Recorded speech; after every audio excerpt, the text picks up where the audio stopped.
Avance, Saint-Esprit.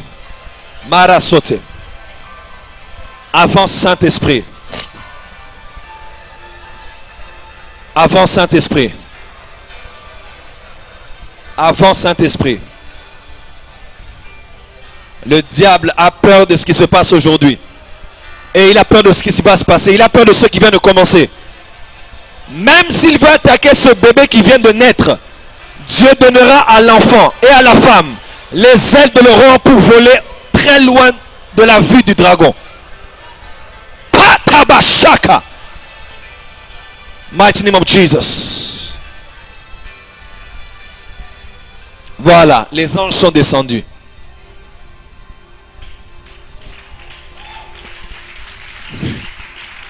Ils étaient là. Mais il y a eu un renforcement angélique. Vous allez voir maintenant ce qui va se passer. Ah. Are you ready? Are you ready? Il n'est pas important d'avoir 1000 pasteurs dans une ville si une ville doit être pourrie comme Kinshasa. Il n'est pas important d'avoir 10 000 pasteurs dans un pays comme le Congo et d'en avoir des milliers dans nos provinces et avoir le Kassai, les gens sont en train de mourir comme ils sont en train de mourir. Pourquoi? Parce qu'il y a beaucoup de pasteurs, mais il n'y a pas beaucoup de gouverneurs spirituels des villes. On a beaucoup de pasteurs, bishops de communauté, pasteurs des églises à Kitambo, à Bandal et ainsi de suite. Mais on n'a pas beaucoup de gouverneurs spirituels de ville. L'apôtre Paul a dit aux Éphésiens, où il a eu à faire 3 ans et demi, 3 ans et demi ou 3 ans. L'apôtre Paul dit, je sais que quand je vais partir, il y a des hommes qui vont s'infiltrer au milieu de vous. Mais il y a aussi des hommes qui vont s'élever parmi vous. C'est-à-dire, comme moi je vais partir, c'est vrai, j'ai fait 3 ans ici, 3 bonnes années ici. Il y a des gens que vous n'avez jamais vu être manifestes de manière néfaste. Mais quand je partirai, ils sortiront. Et quand je partirai, d'autres gens entreront. Vous savez pourquoi? Parce que quand je partirai, la pesanteur spirituelle qui empêchait aux mauvaises forces de sortir ne sera plus. Et la muraille qui protégeait l'église d'Éphèse ne sera plus. Pourquoi? Parce que je suis le gouverneur spirituel d'Éphèse. Paul a une telle influence à Éphèse que la vie économique a été bougée. Acte 19 dit, les gens menaient des livres de magie. Les idoles, le temple de Diane qui était là, Éphèse était une ville qui était au centre de 2 grands chemins. Il y avait le port qui était à côté. Il y avait le grand temple de la déesse Diane qui était là. Quelqu'un me comprend? C'était un temple qui nourrissait l'esprit d'Astarté ou de Jézabel qui avait dans la cité, à Éphèse. Même Paul dit aux Éphésiens dans Éphésiens chapitre 2 verset 1, qu'est-ce qu'il dit? Il dit que vous marchiez autrefois selon la puissance de l'air. Parce qu'il y avait un esprit dans les airs à Éphèse. C'est là qu'il y avait la philosophie, la poésie, les grands penseurs. À Éphèse, la prostitution, les théâtres où il y avait des films pornographie live. À Éphèse, c'est là même qu'il a commencé à expliquer le combat spirituel. Pas contre la chair et le sang, mais contre les principautés, les autorités, les dominations, les puissances, les esprits, les gens dans les lieux célestes. Quelqu'un me comprend? Parce qu'Éphèse était pourri. Même plus tard, Dieu parle d'abord à l'église d'Éphèse. Parce que tu as abandonné ton premier amour. Il y avait autant de péchés. Parce que quand le péché va s'accroître, l'amour d'un plus grand nombre va diminuer. Parce que le péché diminue l'amour. Et le péché, ce qu'il faisait, venait de la puissance de l'air. Alors quand Paul était là 3 ans, Paul était la ceinture de la ville. Et Paul était la protection de la ville. Est-ce que quelqu'un me comprend? Parce que par un prophète, Israël avait été gardé. Moïse n'était pas n'importe quel type de prophète. Israël était gardé. Un homme protégé des millions de personnes. Que Dieu donne à cette nation des prophètes. Pas seulement qu'ils voient les détails de la vie des gens. Mais quand il est au pays, rien ne se passe. Une épidémie quitte l'Angola. Elle veut entrer par le bas Congo. Sa présence renvoie l'épidémie de la... Est-ce que quelqu'un peut dire amen? Parce que cet homme garde la ville. Le mot garder, c'est le mot chamar. Et le deuxième type de prophète, ce sont les prophètes chamar. Est-ce que quelqu'un peut dire les prophètes chamar? Lève-toi, touche 5 personnes, dis à ton voisin, frappe-le, dis-le, prophète chamar, prophète chamar, prophète chamar.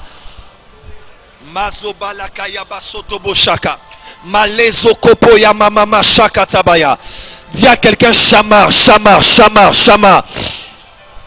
Dis à quelqu'un chamar, chamar, chamar. Chamar, chamar, chamar.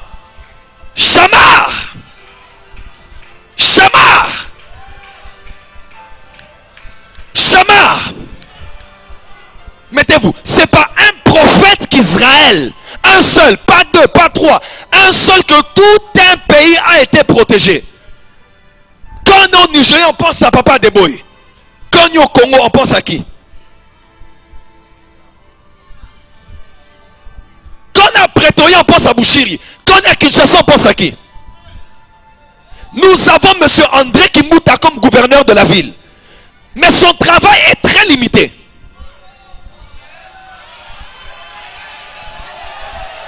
Il faut... L'hôtel de ville travaille pour assainir la ville physiquement. D'ailleurs, il n'arrive même pas. Il y a une autre agence qu'on appelle l'hôtel de ville spirituelle. Dieu y a mis des hommes qu'on appelle les gouverneurs spirituels de ville. C'est un homme qui nettoie la ville spirituellement. Quand le lesbianisme est à Kinshasa, où êtes-vous? Quand la vie économique est possédée par les étrangers, où êtes-vous? Parce qu'il n'y a pas de chamards. Il n'y a pas de coups. Bienvenue à l'hôtel de ville.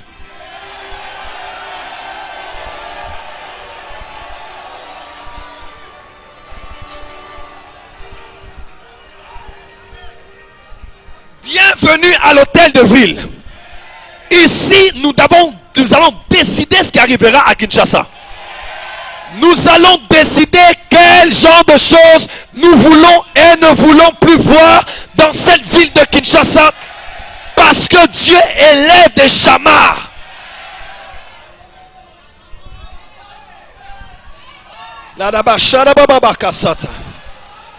Dis à ton voisin, bienvenue au gouvernorat. Nous accompagnons l'hôtel de ville physique. Il faut un travail, il faut un bon travail, mais un travail qui est limité. Parce qu'il touche les routes. Il ne peut même pas tout toucher parce que Kinshasa est grand. Mais nous touchons les routes des mentalités. Les routes des croyances. Patabashata. Kalabababoko Shanda. Reçois l'onction des chamards.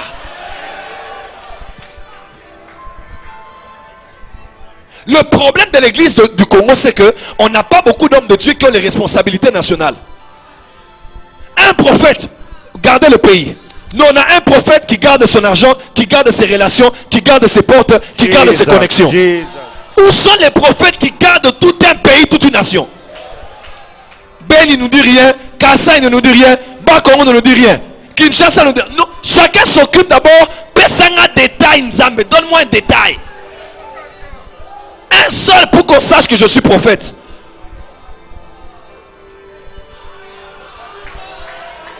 Jesus. Dites avance prophète que je commence. Avance prophète. Je n'ai pas encore commencé. Dites avance prophète que je commence. Avance prophète. Genèse 2 verset 15. Restez même debout, c'est pas grave. Dieu dit à Adam, Dieu a placé Adam dans le jardin pour cultiver et garder.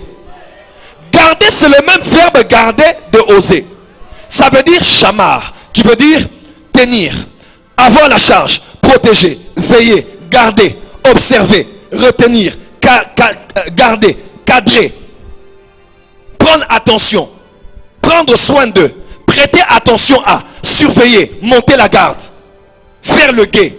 C'est le même verbe qu'on utilise pour les veilleurs, les guetteurs ou les sentinelles. Genèse 3 verset 24. Dieu a dit, l'homme ne va plus toucher à cet arbre de vie. Qu'est-ce que Dieu fait? Il met entre l'homme et l'arbre 2 chamards. Personne ne pouvait aller prendre parce qu'il y avait 2 chamards. Tu veux y aller, tu passeras par le corps de ces chérubins. Question. Pourquoi le péché est entré dans le monde?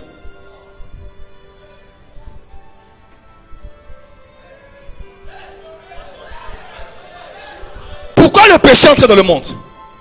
Pourquoi? Parce que pendant une seconde, un chaman n'a pas fait son travail. Oh.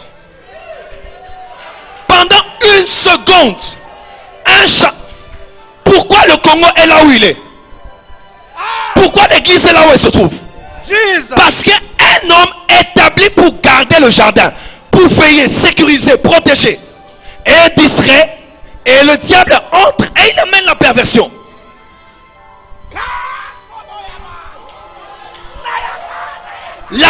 des chamards est le début de toutes les tragédies qu'on a dans la société. Les foyers sont détruits parce que les chamards dorment. Les églises sont détruites parce que les chamards dorment. Parce que s'il y avait un guetteur sentinelle, que dis-tu de la nuit? Quand les chamards sont là, ils disent, tu ne toucheras pas ce foyer. Parce que nous on se tient. Si tu veux passer là-bas, tu ne passeras pas le corps. Tu ne toucheras pas notre Père spirituel. Tu ne toucheras pas cet homme de Dieu. Parce que nous sommes les chamards. Aïe aïe aïe. Nous sommes les chamards. Tu ne peux pas le toucher parce que nous sommes là. Parce que nous veillons spirituellement sur sa vie. Nous veillons spirituellement sur la nation. Nous veillons spirituellement sur l'église d'un pays. Suis-je le chamard de mon frère? Bien évidemment que oui, tu es son gardien. On ne pense plus à nos frères à Kinshasa. Les amitiés n'existent plus. Les connexions sont des connexions de profit. Je t'invite pour que tu m'invites pour qu'on s'invite. Bengangaï na bengayo to bengana. Olongi okufa pona nini pona nini. Yembaka nzema mukili. Où sont les hommes qui gardent leurs frères? Où sont les personnes qui gardent la ville? Il n'y a pas. Chacun garde sa propre petite vie. Il n'y a pas quelqu'un qui a une responsabilité collective de garder la nation et la ville. C'est ça, chamard. Jean chapitre 17. Jésus est là, il lève les yeux. Il dit, Père, lorsque j'étais avec eux. Oh, mais Jésus, tu es sur la terre, comment tu dis lorsque tu étais avec eux? Jésus était sorti de son corps.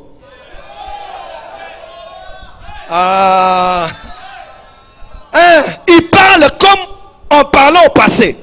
La prière sacerdotale est une prière faite au passé parce qu'il n'était plus là. Son corps était là, mais son esprit était là. Il était en face de son père. Il dit, Père, maintenant, s'il te plaît, je vais partir. S'il te plaît, chamard-les en ton nom.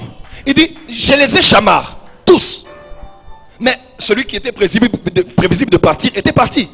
Parce que c'était écrit. Mais tout ce que tu m'as donné, je les ai chamards. Je les ai chamards. Alors, à ton tour, Père, chamards-les. Chamards-les. Ne les enlève pas d'ici. Mais la seule chose que je te demande, chamards-les. Chamards-les. L'Éternel va faire le chamard dès ton départ à ton arrivée. Il va te chamar de tout mal. Il va te garder de tout mal. Le problème de l'église de notre pays, on n'a pas le deuxième type de prophète. On n'a pas des prophètes chamars. On n'a pas des prophètes sentinelles. On n'a pas des prophètes veilleurs. On n'a pas des prophètes gardiens. Tout le monde pense à lui. Où sont ceux qui prient pour leurs frères? Où sont ceux qui prient pour le foyer de leurs frères? Où sont ceux qui prient pour une église qui veut se diviser? Où sont ceux qui prient pour une église où on sent que les envoûtements commencent? Où sont ceux qui prient pour une église à Babandal? Personne. Où sont ceux qui prient pour leurs frères maintenant qui sont internés à l'hôpital? On a perdu je ne connaissais pas bien ce pasteur qui est mort récemment ici. Pasteur Dédé. Je ne le connaissais pas personnellement. Mais je crois que cet homme est mort. Parce qu'on n'a pas été là. Parce qu'on n'a pas été là. Et vous les enfants spirituels, papa prêche. Il devait se reposer, il ne s'est pas reposé. Première opération, et il est mort. Pourquoi enterrer des gens? On n'a pas de chamards. Tout le monde est égoïste. Tombé victime de la prophétie de Paul à Timothée. 2 Timothée chapitre 3 verset 1. Dans les derniers temps, les hommes seront insensibles, égoïstes. Génération selfie. Selfie n'est pas loin de selfish. Tout le monde se regarde de lui. C'est plus les autres à photographier, c'est moi. Comment je suis, comment je me tiens, comment j'ai prêché, comment j'ai prophétisé, comment j'ai annoncé. Qui regarde les autres? Qui met la caméra sur les autres? Génération selfie, Bukakingo. C'est ce qui nous arrive. Tout le monde ne pense qu'à lui, on ne pense plus aux autres. Souffre, merde, sois terminé. D'ailleurs, ça sera à mon avantage. Parce que si on ne te voit pas, on me verra. On parle plus de toi, on parlera plus de moi. Tu es le chamard de ton frère. Veillez les uns sur les autres, dit la Bible. Mais surtout, en cette saison, Dieu veut élever des chamards de villes. Écoutez, Quand Dieu dit il envoie un réveil dans une nation, ce n'est pas la nation. Tout réveil commence dans une ville. Tout réveil. La réforme protestante a commencé dans une ville et elle s'est établie à Gutenberg, en Allemagne. Et Gutenberg, la ville est devenue la référence même de la réforme protestante. La réforme a aussi touché Genève, en Suisse. Vous connaissez ce que la Suisse est devenue aujourd'hui. Sans matières premières énormes. C'est le pays de la crédibilité avec toutes les grandes banques qu'ils ont. Même les montres suisses sont parmi les montres les plus durables et les plus crédibles. Pourquoi? John Knox était là. Il a mené un tel réveil. Gutenberg avec les Martin Luther, John Knox, Jean Calvin, excusez-moi. Jean Calvin, il a influencé Genève. Une ville comme Alexandrie. Vous savez que l'apôtre Marc est celui qui est venu prêcher en Afrique. Quand ils sont venus en Égypte, à Alexandrie. C'est là même où on a imprimé la première Bible. Alexandrie est devenue une référence. Les grands-pères pères de l'église que l'on connaît sont liés directement à Alexandrie. Ils ont écrit des choses, ce n'était pas la Bible, ils ont écrit des écrits pour pouvoir mettre de l'emphase ou expliquer les vérités bibliques. Parce que c'est eux qui ont hérité de l'héritage des apôtres qui ont vécu avec le Seigneur. Mes frères et sœurs, Alexandrie, Gutenberg, Genève, tous les grands réveils partent des villes. La première ville a été créée par Caïn. Il a créé aussi Ninive. Il y a eu Babylone avec Nimrod, Jérusalem. Tous les grands jugements, toutes les grandes prophéties de la Bible sont liées à des villes. Apocalypse du reste. On parle de deux grandes villes, Babylone et Jérusalem. Où allons-nous vivre pour l'éternité? Ce n'est pas un pays. Nous allons vivre où? Dans une ville. Nouvelle, pas Nouvelle Israël. Pas Nouvelle Israël, Nouvelle Jérusalem. Jésus a parlé. Jésus, dans Matthieu chapitre 10, il les envoie pour aller dans les villes. Parce que Christ pense à des villes. Quand il juge les nations dans Matthieu chapitre 11, il dit à quoi comparer cette génération qui sont comme des enfants qui sont au bord de la rue. Après il dit malheur à toutes ces villes, parce que si les miracles qui étaient faits ici étaient faits dans la ville de Somor et de Gomorrhe, il parle des villes. Actes chapitre 1 verset 8, qu'est-ce que Jésus dit? Il dit, vous allez recevoir une puissance et d'aller où? Ville en ville. Jérusalem c'est une ville. Judée, Samarie, jusqu'à Rome. Ce sont des villes. Dieu, quand il veut toucher un pays, il fait d'une ville une référence par laquelle il touche. Parce que la ville est l'endroit de l'agglomération. C'est là où la majeure partie des gens de tout le pays se retrouvent.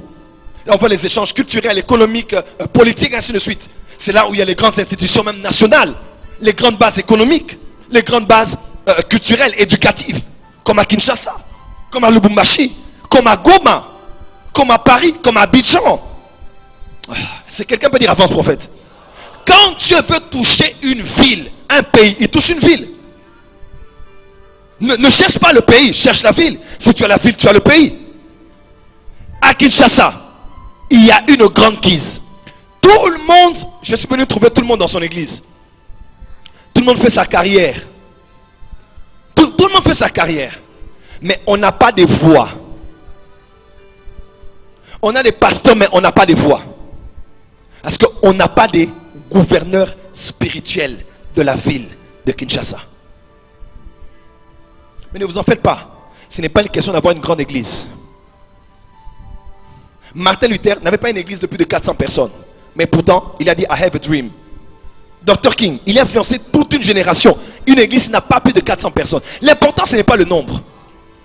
L'important, c'est l'impact que tu as.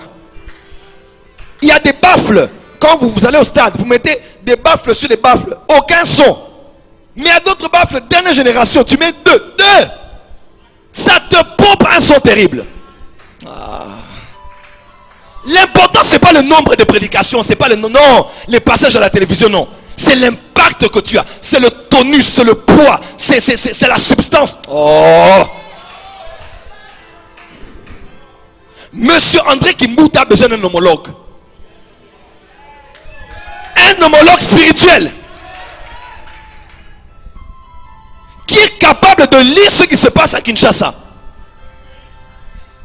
Qu'est-ce qui se passe dans ma ville? Alexandre Doué a dit, personne ne va aller en enfer parce que je suis là. Qui peut dire ça? Qui peut dire ça? Personne n'ira en enfer à Kinshasa parce que moi je suis là. Il n'y a pas de responsabilité collective parce qu'il n'y a pas de chamar. Dites amen très fort. Il n'y a pas de chamar. Je termine cette première session de l'avant-midi avec une interpellation à l'église. Église, Dieu élève des prophètes chamars. Les prophètes chamars ne vivent pas avec la population. Les prophètes chamars vivent sur la tour. Une sentinelle en Israël était née dans une famille. Mais son office, son travail ne se faisait pas dans la maison. Ça se faisait dans les hauteurs de la muraille. C'est là qu'il avait son habitation. Très haut. À partir de cette hauteur, il pouvait voir l'intérieur de la ville. Il pouvait aussi voir l'extérieur de la ville. Quand un malheur arrivait, il avait un certain son qu'il donnait à la population. Par ce son, il savait qu'il avait vu. Parce que sa voix était en alignement avec sa vue. Écoutez-moi. On ne peut pas prêcher à la cité, prêcha. On doit prêcher ce qu'on a vu venir.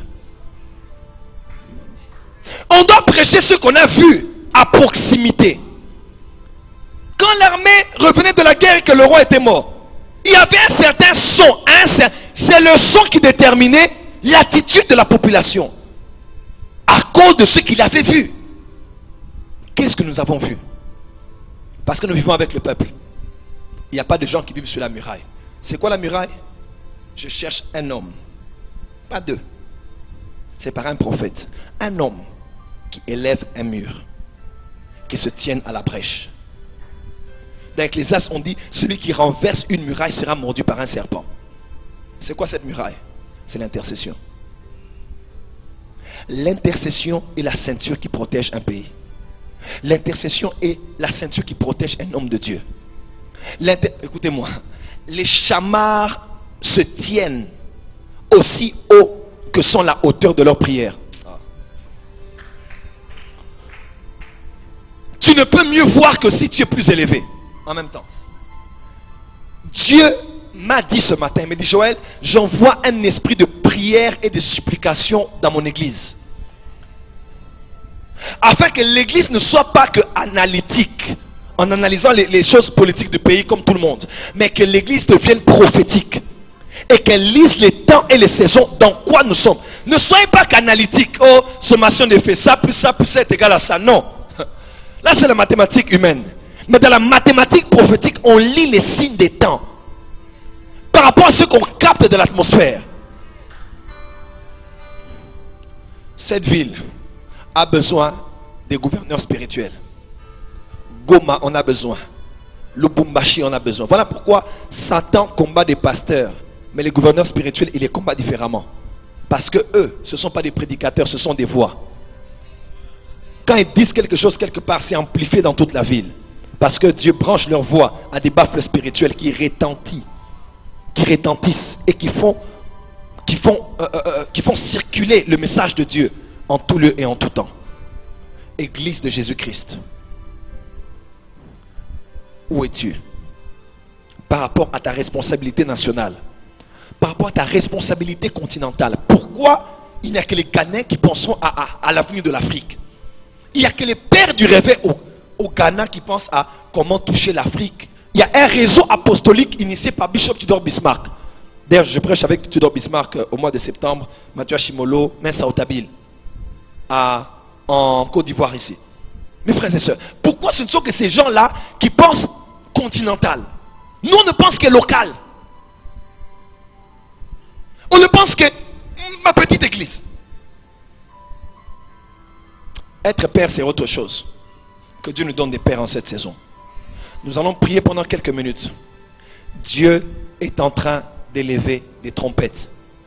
Des personnes qui sont capables d'avertir la ville. Nous avons averti ici, vous savez, quelques années. Roua, je pense, la fermeture d'une banque. Ça s'est passé ainsi. Nous avons annoncé la construction de la nouvelle ville du côté de Tchangou. Et les banques et tout ce qu'on voit là-bas. Et ça se passe. Et nous avons encore beaucoup de choses à annoncer. À la deuxième session, nous allons voir le calendrier de Dieu pour Kinshasa. Tu as acclamé comme un Brazzavillois, tu as acclamé comme un Burundais. Les prophètes Shammah.